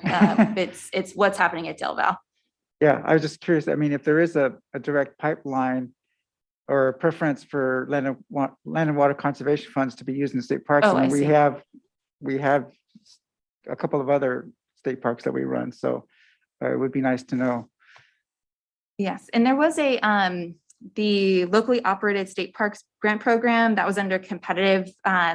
We put in for a project at Crown Beach because, we had gotten, there's, so much funding going into Del Val, and we had several years ago had gotten, I think it was almost $5 million for work at East Shore or the Brickyard Cove. So we also am thinking in grants, like strategically, where is money being spent, and wanted to spread the wealth where we can, when we can. Great. Thank you very much. Well done. Thanks. Anyone else? Director Lane. Yes. So I know initially with the Bay Area restoration grants, we were concerned that there was a bias for other parts of the bay. And so maybe you can't answer this question, but do you think that we have been treated equitably with other parts of the bay when it comes to these projects? I don't know if I can answer that question, but I will say that when we submit applications each year, we do, usually it's more than one, and we try to do one in Contra Costa County, or a project in Contra Costa County and a project in Alameda County. So we are at least sort of spreading that out. I don't think I could speak to if there's a preference for certain areas, but we have a working list of projects that was created several years ago that we look at year after year to say, what's ready, what do we think is is at the point where they could receive funding and things like that. And the Restoration Authority is aware of projects on our horizon and expressing interest. So that's a long-winded way of saying I'm not sure, Director Lane. Yeah, well, I know Supervisor Joya has been involved there and has wanted us to be successful in several areas. And I don't know quite where I would go to compare, what has gone to the South Bay or other locations. But, it was a very touchy election where they were wanting the East Bay to put money into the campaign, and then when it was successful, the grants went other locations. And when you looked at the decision makers, there was a weight away from us. So it's just something that kind of sits there, and I simmering on the stove, and I worry about it. So how important would you say it is to have good personal relations with the different people providing grants? And is that something we kind of work on? Oh, definitely. My boss would say we get grants through relationships. So yes, definitely. So like on my, at my level, the folks that I'm dealing with on a day-to-day are project officers. And so that's who I'm giving updates on the project. I'm sending my reports and my invoices to. And so for me at that level, it's critical that I'm maintaining a good relationship with them, because, I want to, as sort of representing the district, want to make sure that we're seen as reliable and accurate and timely and all of that. For the two LWCF non-competitive applications we were talking about earlier for, Keller Beach and then out at Del Val, we had to do site visits still. And they were just so impressed with us and the work that we've done and that we continue to do. So I think just, she had very few questions at the end. She was like, no, you guys are great. Like you always knock it out of the park. And so that's just built up on not just my experience with her, but with everybody else. So, and then certainly at, the board's level and general manager, those relationships with different assembly members or even the directors of these agencies who I don't really get any face time with is key as well. Cause, those conversations are persuading towards different projects or highlighting and what we're doing. So definitely important. Thank you. And thanks for the presentation. Really very interesting. Yeah, you're welcome. Thank you. Director Eccles.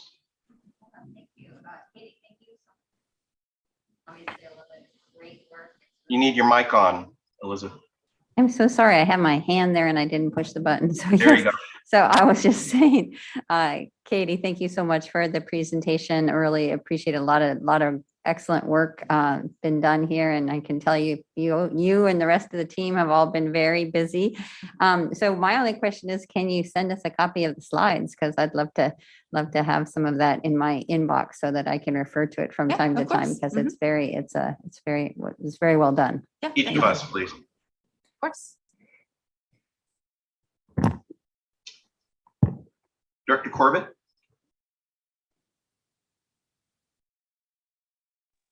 Didn't have my hand up, but Great You looked presentation. thoughtful, you looked very contemplative, and I just said you have something to say. I always am contemplating. In case that's not obvious. Okay, Director Rosari. None? I did mine already. Oh, you did. I'm sorry. I lost track. Anyone? All right, Director Lane. Can't hear you. These little boxes come up and can you hear me now? Yes. Okay. So Katie, what do you need to improve our grant applications and success? The success. I feel like we actually are pretty successful. I know on that side there were several no awards, but a lot of them were towards, we were applying for Tidewater time and time again. And for some reason, they just were not jiving with that project. For I think a variety of reasons on feedback we got. But I work really closely with our different staff when we submit an application. I definitely don't work on my own because I just don't have the level of knowledge about riparian habitats that Chris Barton does, or trail builds like Sean Dugan. So anything I'm writing is definitely in collaboration with them. And we do sometimes contract with grant writers who are a little bit more niche with certain things, like an ATP, active transportation program application. Those tend to be very technical. We might bring someone in to finesse that. So I think if anything, it's just maybe some more dollars to bring in grant writers as needed for some of those more complicated project applications. But I think we do a really good job of selling our projects. And then definitely when we get out to the site, it's like a whole new ball game. So anytime we can do a site visit with an agency and they can get their eyeballs out there, they understand like, oh, this is what you're going to do and how amazing it's gonna look. So yes.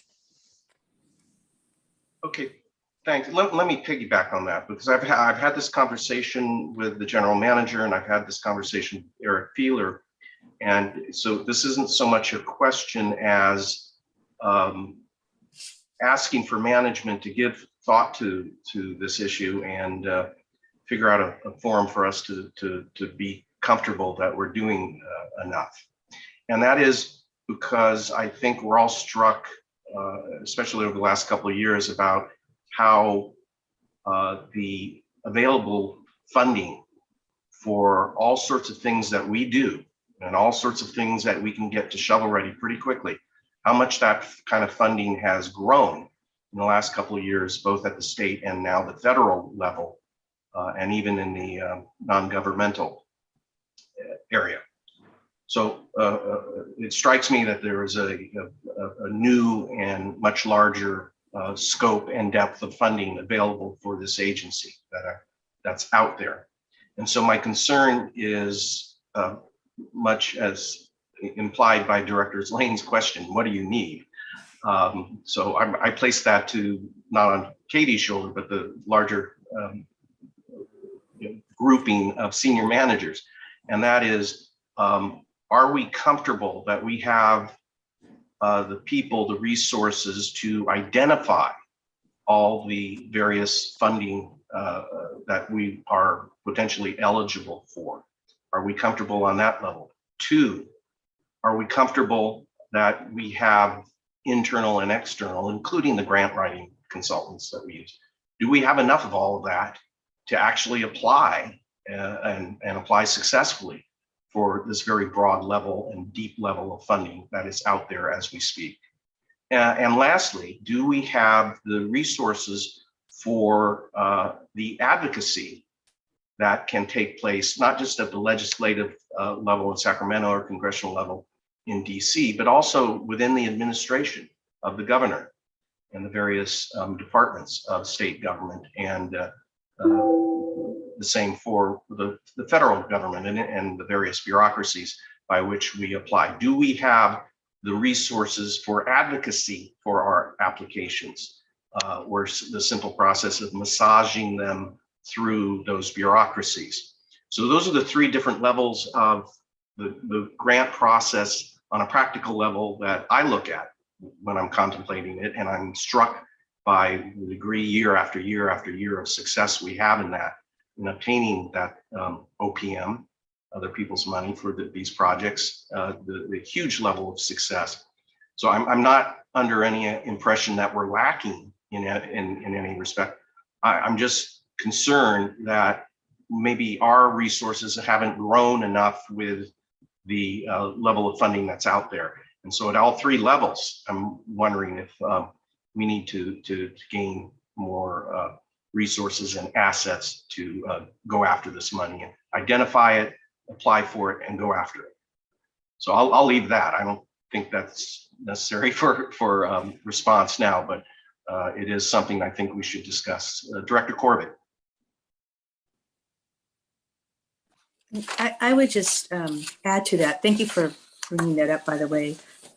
Because of my past experience for years in the legislature, I'm very happy at some point if you want to have a conversation about what are the best ways to try to, who to talk to, how to get to the money, those sorts of things. I have some experience. I'd be glad to share if we have some conversations about that.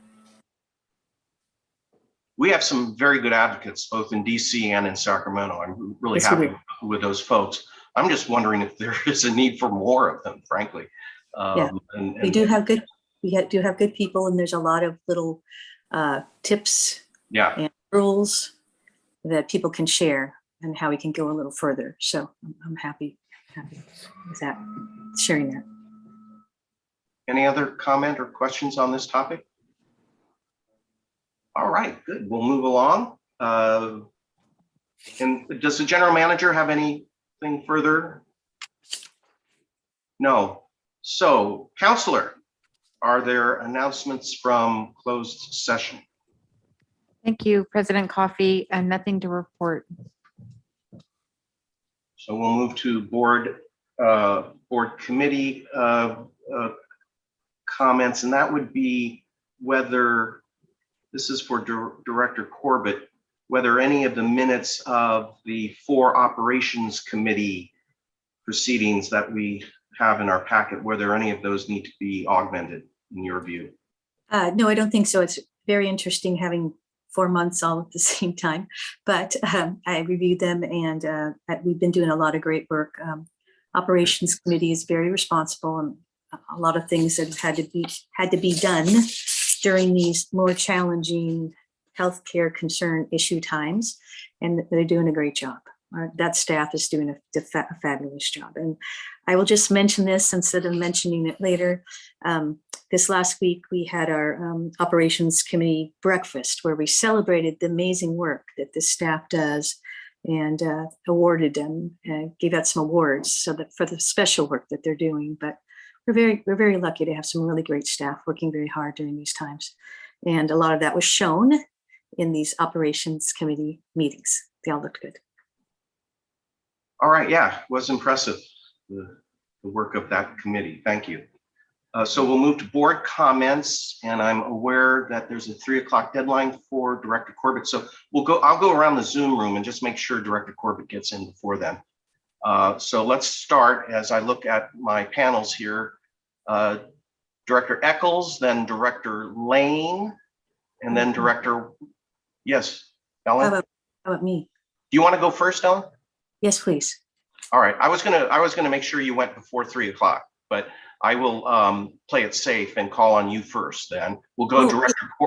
If you think it works better, that way, that's fine. As long as I'm able to leave at 3. And also, I very much would like to do we're talking about doing a journey in the memory of Chief Bob McGinnis. Okay, I'll keep the 3 o'clock hour right in.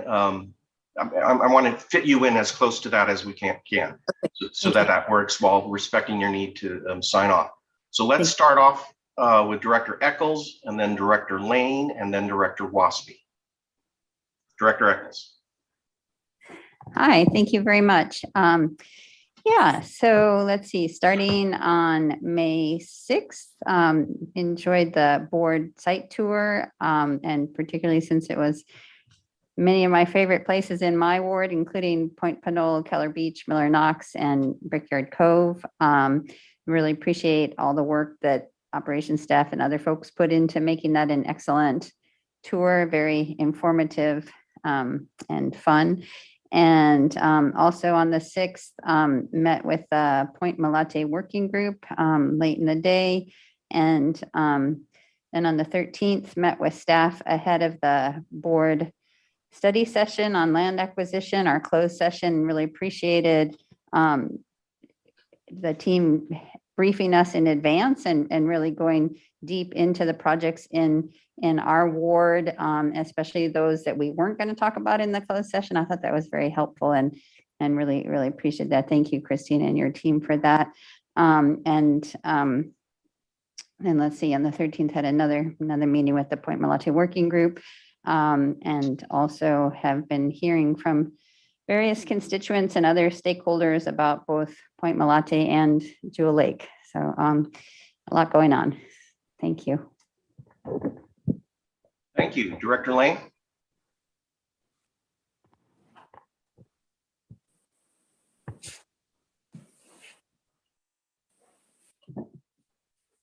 No, you came off and then back muted.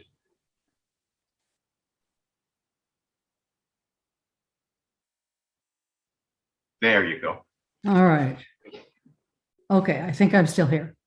Okay, thanks for the opportunity for the comments. It's been a fairly full couple of weeks. I did enjoy a Castle Rock Coffee and Awards session on May 4th. General manager was able to come out, and it wasn't a large group, but it was a happy group. And really, Castle Rock looks just terrific. So I appreciate these in-park events because they're appreciated by staff and very enjoyable. Then I did go to the employees, the operations award breakfast, which was, again, very impressive. I mean, the staff comes up with very creative ideas, and the breakfasts are always really, really good. So I appreciate operations putting this together, because when we have so many people on staff who are creative, to have that happen every year, I think is gratifying for everybody. Then I appreciated meeting with Christina and Mike on the various land updates in Ward 6. One of the things that's been happening is some of these things that have been burbling around for decades are beginning to rise up, and it's pretty exciting to see some of them happen. And then I had a good conversation with our attorney, Lynn, on a couple of issues. I've decided if something alarms me, I'll just send it to Lynn and we'll have a conversation.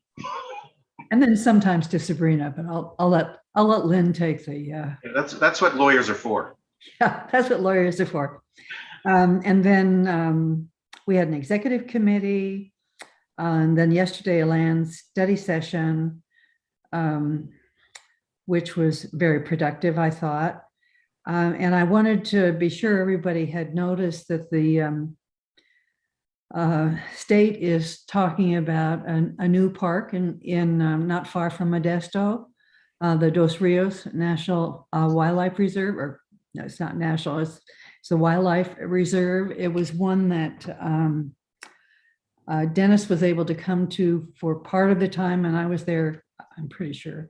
And I was there the whole time, and it was really very interesting what's being accomplished in the Central Valley next to the Dos Rios, which is the Tuolumne and San Joaquin rivers. And I would hope that as we do look at a very interesting surplus for the state and discussions about state parks, that we are pressing to have Marsh Creek State Park receive some funding and to begin to open. Because when they're talking about serving urban areas and sometimes underserved ones, that park fits it to a T. So I hope that as we're doing our advocacy, we are speaking up on behalf of that park that has a general plan approved and needs to be open to the public. Thank you.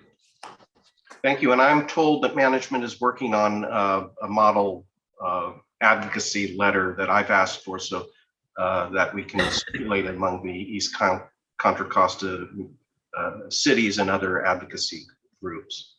We'll go to Director Waspie, then Rosario, and we'll make sure before we close out the hour to go to Director Corbett. Thank you. On May 6th, I also attended the board site tour. It was a pleasure to always go back to the old parks I worked at, Point Pinole, and Miller Knox, Keller Beach, and to see the new ones, Bridgeyard or Brickyard Cove. Just amazing work done by staff and amazing planning and all the efforts we took to make those beautiful places and continue to restore them. On May 11th, I attended the Alameda County Special Districts Association meeting. We hosted it via Zoom, and I offered the welcoming to the members. Also on May 11th, I attended the Operations Awards Breakfast. Great, as everyone that was there. It's so wonderful to see and honor all the great accomplishments of our staff and some of the creative, great stuff they're doing. On May 12th, I attended the coffee at Ardenwood. Small group, but a fun group, and it was great to see everybody in person and people you hadn't seen in a long time at a beautiful place down in Ardenwood.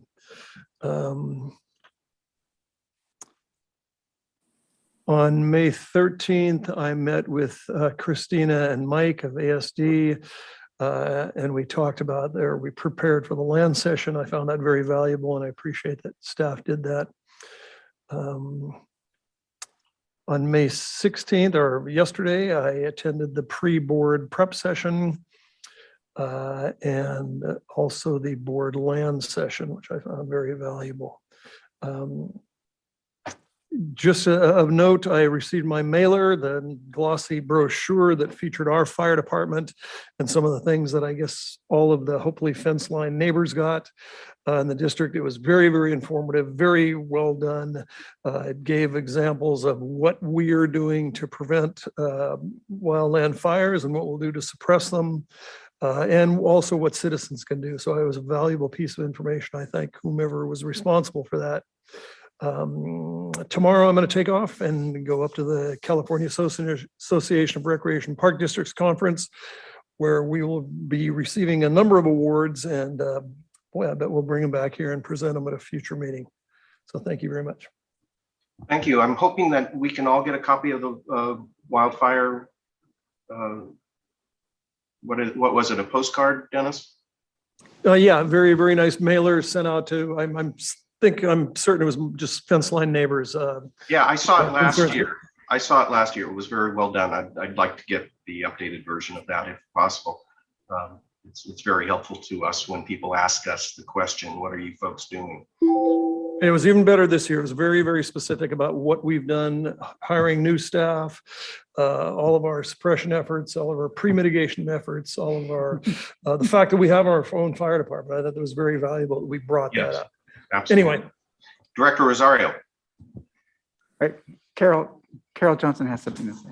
Director, President Coffey, I'm sorry to interrupt. Carol Johnson, Assistant General Manager, Public Affairs. We did send that flyer out. Actually, it was a nice postcard to over 50,000 fence line neighbors. We will make sure that all the board members get a copy of that. Terrific, thank you. We'll go to Director Rosario, then Director Corbett. Great, thank you. And then on 5-4, 5-5, and 5-12, I attended all the service awards at Castle Rock, Lake Chabot, and Ardenwood. I just want to say how much I really enjoy those. We really get an opportunity to meet our park staff on their ground, and just makes it for a very cozy and open for discussion and talks. And also, I think Dennis should be a stand-up comedian. His events have been quite entertaining. And then on the 11th, I attended the Employee Operations Recognition Awards. Good job, Jim, and your department recognizing the talent that we have here in the Park District. And I just wanted to bring up Carol Johnson attended that as well, and she came up to me. She says, "You know, the Regional Parks Foundation would like to fund some of these projects. So spread the word to your supervisors out there that, you know, if they have an interesting project, you know, to think about the foundation and their funds." So I wanted to put a plug in there for the Regional Parks Foundation. And then on 5/5, I attended the annual Arborist Conference that was held at the Marriott, but I met them at the Botanical Garden, and we toured part of the fuel break and gave a talk on what we're doing as an agency. They were very interested, and then we had a tour of the Bot Garden, and I just wanted to thank Liz and Bart for a very entertaining tour of the Botanical Garden. And arborists were incredibly interested and entertained, and we ended up at the Crevice Garden, and if you haven't seen it, it is absolutely stunning. It just stunning. So a good trip. And then the field trip was so timely. It's so good for the board members to see these projects before and after. And I know they're a lot of work, but I think they're well worth it to have our eyes on the ground. And then on the 9th, I had a meeting with a constituent from the Rob Stern from the Lafayette School Board, and I'm kind of they want to have access to our Lafayette Ridge staging area to have the parents drop off their kids at the Spring Hill School, and there's a lot that goes into this. So I'm at a loss as to who I should direct this to, because it's complicated. They want it I'm sure there's liability issues. Plus, they want us to build a handicap access to one of their gates. It's like, and just knowing what I know, there's not enough run there to build that. And then there's the whole access of the school and who's going to liability issues, and then who owns the trail. So I think there needs to be some kind of official communication with staff and Lafayette School, I think. So. And AGM O'Connor and I discussed this, and we can follow up with you afterwards. Okay, Yeah, great. yeah. Because they expected something like over the summer. It says, to me, this looks like a 2-year project just to get who owns the land, and permits and MOUs are involved, I think. I'm pretty sure. So yeah, it's beyond just me. Well, this wouldn't be the first time that they have approached the district with this kind of desire for an accommodation. Yeah. So we'll follow up with you. Great, thank you. Any help would be appreciated. And then on the 10th, I attended the operations committee. Again, well run. And on the 12th, had my land update with Christina and Michael Reeves. Very nice. Appreciate the time and the effort that goes into those. And then 5/13, I attended the executive committee meeting. And then the 16th, the closed session on the land, and we are here today. So, and then I too have a couple of acknowledgements for adjournment as well. Okay, I'll come back to you as we adjourn. Director Corbett. Thank you very much, President Coffey, and thanks to the board members. Many of the things you went to, I did too, so I'm not going to spend additional time on that. And I know we have the option of submitting our items we've been to, as well as making the presentation. So I'm gonna skip over the presentation for now, so I may do this adjournment in memory of Bob McGinnis. I know many of you probably know him, or at least know his name. He was the chief of San Leandro for many years. He was chief from 1986 to 1999, but he served there in the police department from 1967 to 1999. He was a young man that had grown up in the Bay Area, in the East Bay area, and he is someone who served us in the United States Army during Vietnam. And then when he came home, obviously, he got involved in working in public safety. And he was an amazing man. He was professional. He was very good-hearted. He never worked hard. He never stopped working hard to care for his community. He did lots of amazing things. He was the first chief in San Leandro to actively recruit and hire diversity of staff that would closely represent the diversity of San Leandro. And he started that many years ago. He was the earlier adopter of community policing, long before people started talking about that many years ago, earlier than others.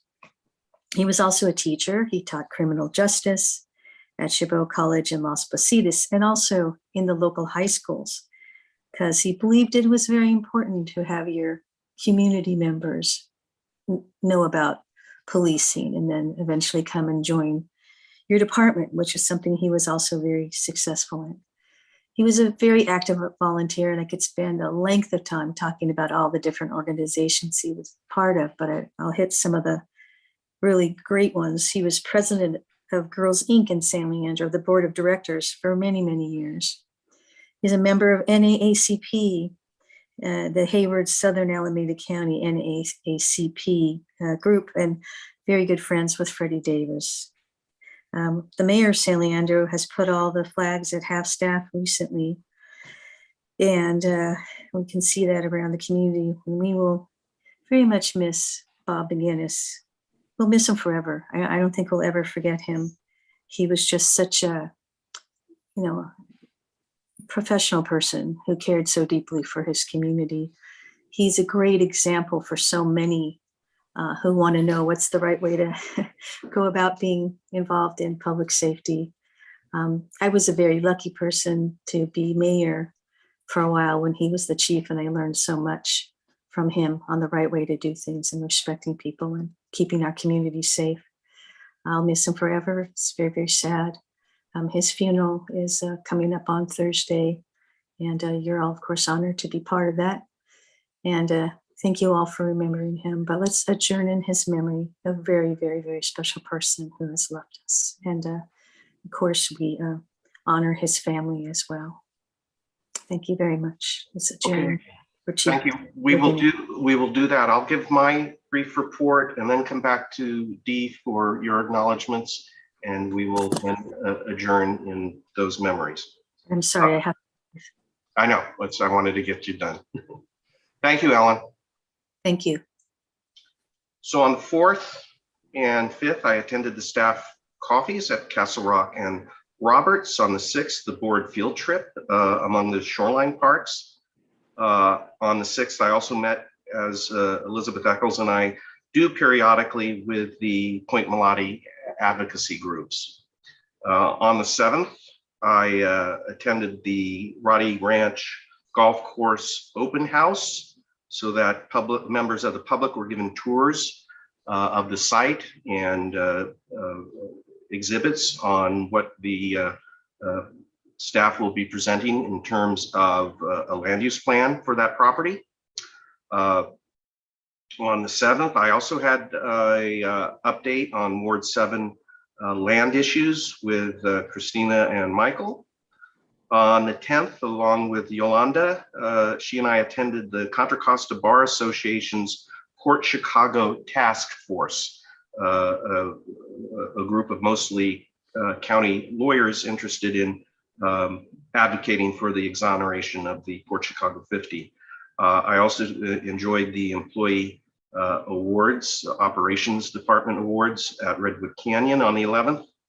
On the 11th, I attended, per my request, and we had an audience with the Sierra Club East Bay Lands Committee, and Brian Holt and Matt Growell and Doug Bell also attended to let the Sierra Club know how important it is to us that Contra Costa not grant a exception for this proposed Byron solar array surrounded by habitat preserve.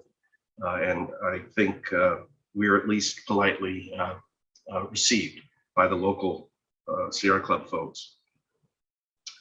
On the 13th, I attended the board executive committee. On the 13th, Elizabeth and I attended yet another Point Mulati group meeting. The 16th, had the meeting with the general manager for preparation for this meeting today. I also over the weekend attended the first of the season of Big Break family campfires, in which Big Break invites young families to the amphitheater and tell stories and cook s'mores and have various demonstration tables. It was the largest group for a campfire that I've seen in several years. There are at least something like 140 people at this event Saturday evening. And then yesterday I attended the board lands session, study session. So Director Rosario, did you have some additional acknowledgements for our adjournment? Yes, thank you. I just wanted to acknowledge the passing of Howard K. White Sr. He was the father of our very own Karen McClendon in reservations. He was born in 1927 and passed away on December 28th, 2021. It's just one of those periods where we didn't get an opportunity to acknowledge his passing. He attended Oakland schools, graduated from McClymonds High School in 1945, served his country in the U.S. Army, playing trombone, and also was an acknowledged marksman. And after after his service, he worked for the U.S. Postal Service and was oversaw the distribution of mail throughout the East Bay. And so just to Karen, I just want to express our condolences. And he was a true gentleman for those of us who got to meet him, and just a really nice guy, as we can tell from the daughter that he raised that we love so much. And also, I'd like to acknowledge the passing of Ken Moresi. He is the husband of Mary Moresi, who was a major cog here in what we call MAST now. And he passed away September 10th, 2020. He was 84 years old. Mary's still living in their house in Oakland. And I just wanted to pass on our condolences to her and his son, John Moresi, who's a park ranger at Castle Rock. Ken Moresi was the treasurer for just about every measure the Park District ever had. And he was truly, he was good at his job and very well respected and loved as well. So our respects to the Mercer family. And then lastly, I just wanted to acknowledge the passing of so many, the pain and suffering of so many victims of shootings over the last weekend. Buffalo, Milwaukee, Laguna Woods, and LA. Other than saying, you know, we need to be kind to each other, and don't let hate continue to divide our people as a country and as a nation. And as a human being. So with that, yes, let's just be kind to each other as much as we can. So thank you. Thank you, Dee. We will adjourn in a moment upon those thoughts and the memories of the folks you've identified, as well as in memory of Chief Bob McGinnis. I want to thank all of those responsible for putting together the presentations that we've heard today, and Yolanda and Sharon and Deborah and your colleagues and the folks at Prime Gov for making this meeting go so smoothly and effectively. Thank you. And with that, is there any other closing thoughts? Okay, so we stand adjourned. Our next meeting is a regular board meeting is June 6th. Thank you, folks.